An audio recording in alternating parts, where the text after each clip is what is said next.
दिक्कत है कि कोई संजय खन्ना नाम का है, वो परेशान करता है। और मेरे पति की पिछले साल दुर्घटना में देहांत हो गया था, तो जब से वो बहुत परेशान कर रहे हैं और मेरी जमीन पे। सेकंड अपील में Sanjay Khanna and company high court गए। उनकी सेकंड अपील आज तक टिल टुडे एक्सेप्ट नहीं हुई।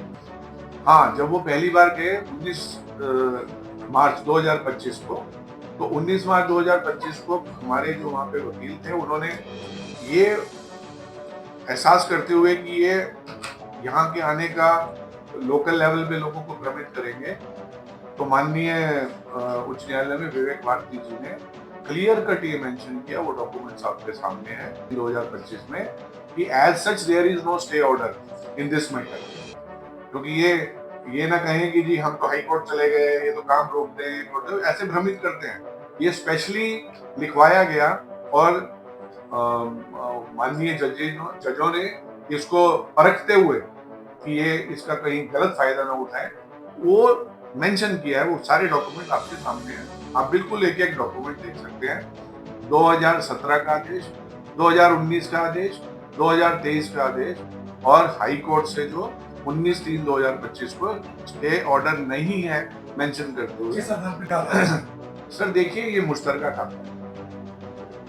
इसमें 3 भाइयों के नाम ये थे। उसमें जो एक श्यामलाल है, जो कि हमारे जिनके बच्चों से हमने ये लिया है, ये मैनावा आबादी में चलता आया। जब 2011 में आपने मैनावा लिया, वो नक्शा भी आपके सामने है। उस जगह पे जहाँ पे 14-15 पेड़ आम के थे, वो मैनावे में मेंशन है कि कृषि भूमि मय बाग। इनका दावा, मैंने इनकी बाइट देखी, ये कहते हैं कि हवाई चक, तो हवाई चक में पेड़ आम के तो नहीं लगेंगे। इनके अगर आप जो आदेश हैं उनके संज्ञान ले पढ़े, पहले ये बोलते हैं कि हमने यूकलिप्टस के पेड़ लगाए, वो हमने काट दिए, उन्होंने लगाए, हमने काट दिए। अब वो यूकलिप्टस के पेड़ बदल के आम हो गए, उनको यही नहीं पता उन्होंने बयान क्या दिया। लोगों को भ्रमित कर रहे हैं।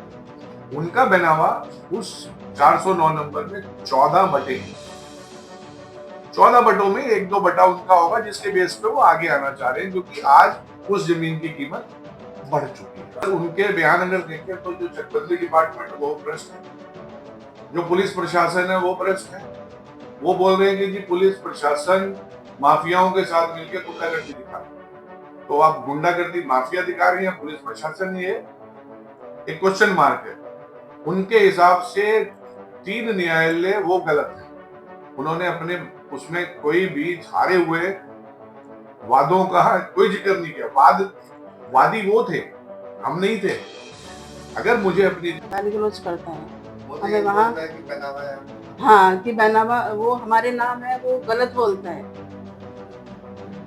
सब गलत बोलता है वो। और हमारे नाम ही था वो, और 15 सालों से मैं ही काबिज हुआ।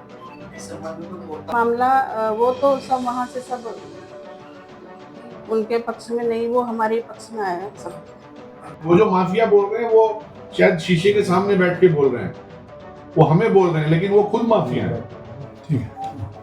और अपना दावा कोई डॉक्यूमेंट उसके नहीं दे पाए, उसको सपोर्ट नहीं करते।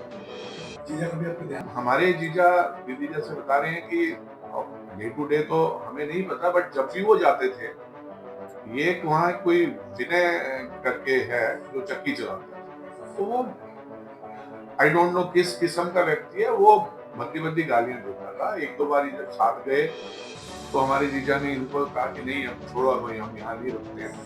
मतलब जमीन के ऊपर काम ही नहीं करने दिया। जब वो हमारे ताले लगे हुए थे बाउंड्री होने के बाद, हम वहां पे जो भी काम करने की सोचते थे तो कुछ करने नहीं देते थे। अब ये लास्ट ईयर जब उनकी डेथ हुई, उन्हें बहुत मानसिक तनाव, ये चीज वो हमसे भी जिक्र करते रहे थे, बल्कि ऑफिस बनाते थे। पहले इन लोगों का घर IIT के सामने जो लाइन है वहां पे 29 नंबर था। आते जाते वो बताते थे, परेशान थे। और कहीं ना कहीं वो उनका जो मानसिक तनाव था, वो जिस तरह से उनका एक्सीडेंट हुआ, कोई बिलीव ही नहीं कर सकता। 11.5 घंटे उनका ऑपरेशन चला। 4 दिन के बाद उनका देहांत हुआ। वो आज तक एक मिस्ट्री है कि वो चलते चलते वो मोटरसाइकिल से कैसे गिर गए। उनको डॉक्टर ने जरूर ये बोला कि उनको ब्रेन हेमरेज, बिकॉज वो बहुत स्ट्रेस में थे।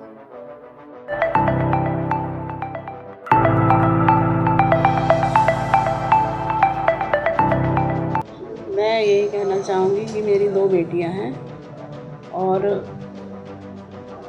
मुझे उनके भरण पोषण के लिए उनकी शादी भी करनी है, उनकी पढ़ाई भी है। उसके लिए वही मेरी एक संपत्ति है, उसी पे मैं निर्भर हूँ और मैं वहाँ कुछ काम करना चाहती हूँ, 4 दीवारी करना चाहती हूँ, वो मुझे करने दिया जाए। और बस। कौन परेशान कर रहा है आपको? वो संजय है, तो बार-बार हमें परेशान करते हैं। देखिए, परेशानी, सबसे पहली परेशानी तो ये है कि जो मीडिया को भ्रमित किया जा रहा है और जो जनमानस को भ्रमित किया जा रहा है। देखिए, हम एक सोसाइटी में रहते हैं तो हमें भी अपना पक्ष रखना है और हमारा पक्ष सिंपल ये है कि हम विधिवत उस नंबर के, उस जमीन के पूर्णतः काबिज हैं, पूर्णतः सारे डॉक्यूमेंट्स हमारे पक्ष में हैं, न्याय संगत सारी चीज़ें हैं, सारे आदेश न्याय संगत हैं, सबके सामने हैं। हमें बहन जी की तरफ से बोल रहा हूँ क्योंकि अब ये कार्य इन्होंने मुझे दिया हुआ है। हम चाह रहे हैं कि वहाँ पे कोई ऐसा व्यवसाय इनके लिए मैं शुरू करवाऊँ ताकि इनको एक आमदनी आती रहे, रेगुलर रूप से आमदनी आती रहे, जो कल इनके लिए और इनकी बच्चियों के लिए, मेरी भांजियों के लिए यूज़फुल हो, उनके एजुकेशन के लिए, उनकी अगली लाइफ के लिए। ये टोटल ज़मीन 1075 मीटर, 0.1075 हेक्टेयर। इस आरोप का मेरे पास सिंपल एक चीज़ है कि आपके सामने हैं, हम ज़मीन पे 15 साल से बैठे हैं, किसी के घर जाके हमने किसी के ट्रेसपासिंग नहीं की है, हम अपनी ज़मीन पे बैठे अपना कार्य कर रहे हैं। वो भूमाफिया बोल रहे हैं, वो किस आधार पर बोल रहे हैं, हमारे पास उसका कोई ऐसा उत्तर नहीं है कि हम उसको पलटवार करें। बट ये आप लोगों के लिए है क्योंकि हम डॉक्यूमेंटेड हैं, हमारी हर चीज़ डॉक्यूमेंटेड है, हर चीज़ लॉफुल है, तो भूमाफिया तो हम तो नहीं है। अच्छा सर, वो बोल रहे हैं 7 तारीख को जब आप ना तो हम कब्जा हटा रहे थे, ना हमने पुलिस बुलाई थी। मेरी सबसे विनम्र निवेदन है कि इस चीज़ को कम से कम, क्योंकि पुलिस प्रशासन को वो भ्रष्ट बोल रहे हैं, हमें माफिया बोल रहे हैं, पुलिस प्रशासन को गुंडा बोल रहे हैं कि हमने उनके साथ मिलकर गुंडागर्दी दिखाई। हम वहाँ पे अपनी ज़मीन पर थे, हमने, क्योंकि वहाँ पे नया व्यवसाय स्टार्ट करना है तो पुरानी चीज़ें जो कमज़ोर हो गई थी उनको हमने अपने हिसाब से ध्वस्त किया। अब वहाँ पे हम अपनी बहन जी के लिए एक ऐसा व्यवसाय शुरू करना चाह रहे हैं कि जो रेगुलर इनकम आती रहे। पुलिस प्रशासन का मैं आपको बहुत क्लियर कर दूं, हम काम कर रहे थे 7 तारीख को और वहाँ पे 10-12 मजदूर थे, 2 मिस्त्री थे, 14 लोग थे। तो वहाँ से जो एक चेतक वाले जो निकले तो उन्होंने कहा कि भाई ये ज़्यादा लोग आज लग रहे हैं इस जगह पे, तो उन्होंने हमें काम रुकवा दिया और उन्होंने एसओ साहब को फ़ोन किया, थाना पिरानकलिया, और बोला कि आप अपने डॉक्यूमेंट्स लेके जाइए और उनको बताइए कि आप कौन हैं। हम सारे डॉक्यूमेंट्स लेके एसओ साहब से, मैं गया था, सारे डॉक्यूमेंट्स लेके, यही बंच लेके गया था जो आपके सामने है। उन्होंने एक एक डॉक्यूमेंट देखा, मुझे बहुत अलग तरह से भी इंटरव्यू लिया कि भाई क्या है।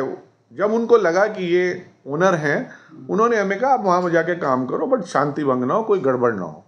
और उसी के लिए शायद उन्होंने 5-7 पुलिस वाले जब वहाँ भेजे, वो मेरे ख्याल से आधा पौना घंटा खड़े रहे होंगे, उसके बाद वो भी चले गए। अच्छा, वो ये भी बोल रहे हैं कि आपके पास जो, यही मैं आपको कह रहा हूँ कि वो जो आदेश को फर्जी कह रहा है, कॉपी आपके सामने है। आज इंटरनेट का ज़माना है, हर चीज़ उपलब्ध है, आप उसको ट्रायल कीजिए कि अगर वो हाई कोर्ट के आदेश को फर्जी कह रहा है, एक वही सच्चा व्यक्ति है। हाई कोर्ट गलत है, एडीजे गलत है, चकबंदी अधिकारी गलत है, पुलिस प्रशासन गलत है, जेडी जज गलत है, संजय खन्ना ठीक है। आप ट्रायल कीजिए, ये बहुत अच्छा आपने पूछा। हाई कोर्ट के एक आदेश को अगर वो बोल रहा है फर्जी है, तो डेफिनेटली उस ऐसे आदमी का पक्का ट्रायल होना चाहिए।